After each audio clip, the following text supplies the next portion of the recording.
মহার্ঘ ভাতা নিয়ে সরকারের নতুন পরিকল্পনা। বলা হচ্ছে 10 থেকে সর্বোচ্চ 20% হারে মহার্ঘ ভাতা পাবেন সরকারি কর্মকর্তা এবং কর্মচারীরা। আমরা কয়েকদিন ধরে শুনে আসছিলাম গ্রেড ভিত্তিক 10%, 20% এবং 25% হারে মহার্ঘ ভাতা পাবেন সরকারি কর্মকর্তা এবং কর্মচারীরা, অর্থাৎ সর্বোচ্চ 25% হারে মহার্ঘ ভাতা পাবে সরকারি কর্মচারীরা। এবং এক্ষেত্রে বলা হয়েছিল যে সর্বনিম্ন 4000 টাকা এবং সর্বোচ্চ 7800 টাকা মহার্ঘ ভাতা পাবেন এই সরকারি কর্মকর্তা এবং কর্মচারীরা। কিন্তু সরকার হঠাৎ করে পরিবর্তন করলো তাদের পরিকল্পনা, এবং এই সম্পর্কে কি বলা হচ্ছে মূলত সরকারের পক্ষ থেকে, আর কি বলা হচ্ছে বিভিন্ন পত্রপত্রিকাগুলোর মাধ্যমে, এবং কি বলা হচ্ছে কর্মচারী পরিষদের পক্ষ থেকে, এই সংক্রান্ত বিস্তারিত তথ্য জানাবো আজকে ভিডিওতে। প্রিয় ভিউয়ার্স, আজকে নতুন ভিডিওতে সবাইকে স্বাগত জানাচ্ছি।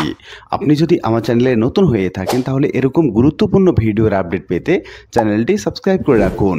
ভালো লাগলে লাইক কমেন্ট করুন, আর সম্পূর্ণ ধারণা পেতে পুরো ভিডিওটি না টেনে দেখুন। তাহলে শুরু করা যাক। আজকের পত্রিকার যে সংবাদ স্থাপন করা হয়েছে সেই অনুসারে মহার্ঘ ভাতা সরকার সর্বোচ্চ 20% দেওয়ার সিদ্ধান্ত গ্রহণ করেছে।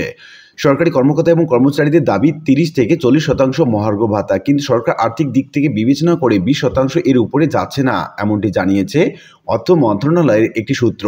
অন্তর্বর্তীকালীন সরকারের মেয়াদ যেহেতু দীর্ঘকালীন নয়, তাই তারা পে স্কেল বা পে কমিশন না করে মহার্ঘ ভাতা মূল বেতনের সাথে যুক্ত করে প্রদানের সিদ্ধান্ত গ্রহণ করেছে।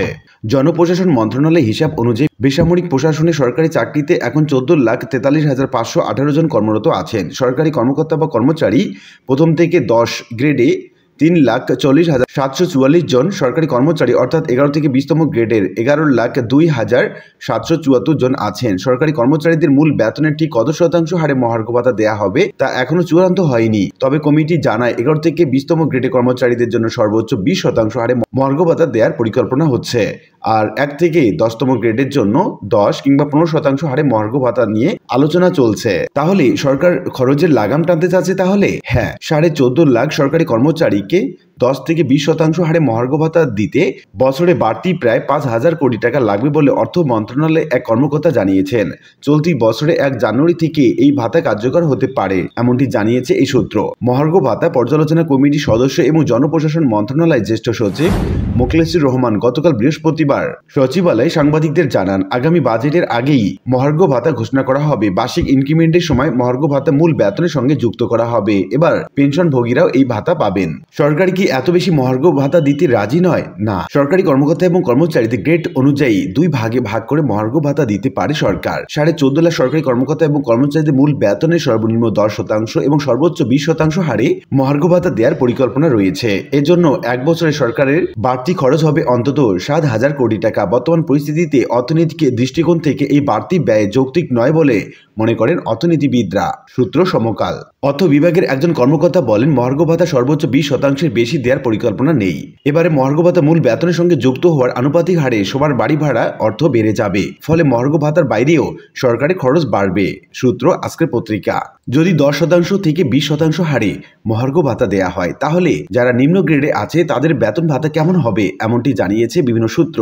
আমরা দেখে নিচ্ছি। 20তম গ্রেডে সর্বনিম্নের মূল বেতন হয় 8,250 টাকা। সেই হিসাবে যদি 20% আমরা হিসেব করি, তাহলে মহার্ঘ ভাতা দেয়া হয় 1,650 টাকা হারে। সরকার হয়তো এখানে সর্বনিম্ন 2,000 টাকা বেঁধে দেবে, তাহলে মূল বেতন বেড়ে দাঁড়াবে 10,250 টাকা। সে অনুযায়ী বাড়ি ভাড়াও বাড়বে, সে অনুযায়ী এই পরবর্তী ইনক্রিমেন্টও হবে।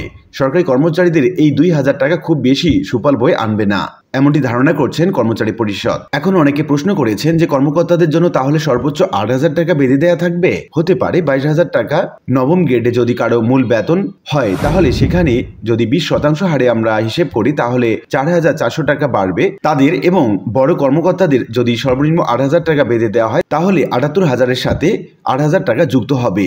সেই ক্ষেত্রে 86,000 টাকা মূল বেতন দাঁড়াবে। সে অনুযায়ী তাদের বাড়ি ভাড়া এবং অন্যান্য ভাতা নির্ধারিত হবে। 53,610 টাকা মূল বেতনের উপর যদি 10% মহার্ঘ ভাতা দেওয়া হয়, তাহলে আসবে 5,360 টাকা এবং মূল বেতন দাঁড়াবে 58,971 টাকা। তো উল্লিখিত আলোচনা থেকে আমরা এটুকু বলতে পারি যে মহার্ঘ ভাতা দেওয়ার নতুন পরিকল্পনার সূত্র হিসাবে আমরা দৈনিক আজকের পত্রিকা এবং সমকালকে আমরা যদি খেয়াল করি তাহলে সেখানে আমরা দেখতে পাচ্ছি সর্বোচ্চ 20% এবং সর্বনিম্ন 10% হারে মহার্ঘ ভাতা দেওয়ার পরিকল্পনা রয়েছে অর্থ মন্ত্রণালয়ে। সেক্ষেত্রে সর্বনিম্ন 2000 টাকা এবং সর্বোচ্চ 8000 টাকা পর্যন্ত মহার্ঘ ভাতা দেওয়া হতে পারে। তবে মূল বেতন যেহেতু বৃদ্ধি পাবে মহার্ঘ ভাতার সাথে, সেই সঙ্গে বাড়ি ভাড়াও বৃদ্ধি পাবে। আর এক্ষেত্রে সরকারি কর্মচারীরা বিশেষ প্রণোদনার মতো এতটা কম টাকা পাবে না এবং তাদের বেতন ইনক্রিমেন্টের সঙ্গে বৃদ্ধি পাবে। আশা করি বিষয়টি বুঝতে পেরেছেন। আর আজকের ভিডিওটি এ পর্যন্তই। আশা করি ভিডিওটি আপনাদের ভালো লেগেছে। ভিডিওটি ভালো লাগলে লাইক কমেন্ট করতে ভুলবেন না। দেখা হবে অন্য কোনো ভিডিওতে। সে পর্যন্ত সবাই ভালো থাকবেন। ধন্যবাদ।